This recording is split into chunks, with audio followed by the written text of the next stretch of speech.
कलवंजी और लीमू के फ़ायदे। सौंफ और लीमू का मुरक्कब वज़न कम कर सकता है। इसके अलावा ये बदहज़मी के मसाइल को भी कम कर सकता है। मैं आपको बताती हूँ सौंफ और लीमू की सेहत के मुतालिक क्या फ़वाइद हैं।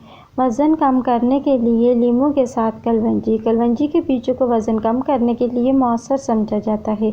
इसके अलावा एक चुटकी सौंफ के बीज लें, आप इसे बारीक पीस लें। इसके बाद 1 गिलास गर्म पानी में कलवंजी पाउडर, 1 चाय का चम्मच लीमू का रस और 1 चाय का चम्मच शहद मिला लें।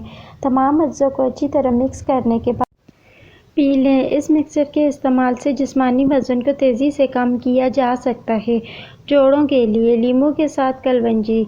जोड़ों के दर्द से होने वाली परेशानियों से निजात के लिए सौंफ और लीमू का पानी लें। ये जोड़ों के दर्द और सूजन को कम कर सकता है। इसके साथ कलवंजी की मालिश भी करें, इससे आपको काफ़ी आराम महसूस होगा। हाजमे के लिए लीमू के साथ कलवंजी।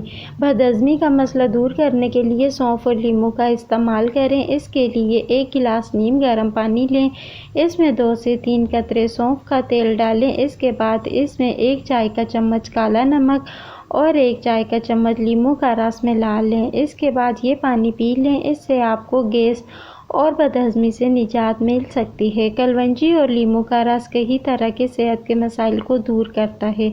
इससे आपको कई तरह के मसाइल से निजात मिल सकती है। ताहम ये बात ज़हन में रखें कि अगर आपका मसला बहुत ज़्यादा बढ़ रहा है तो ऐसी सूरत में डॉक्टर से रुजू ज़रूर करें। सेहत के मुतालिक मज़ीद वीडियो देखने के लिए मेरा चैनल सब्सक्राइब करें और बेल आइकन को दबाएं। वीडियो को लाइक और शेयर करें।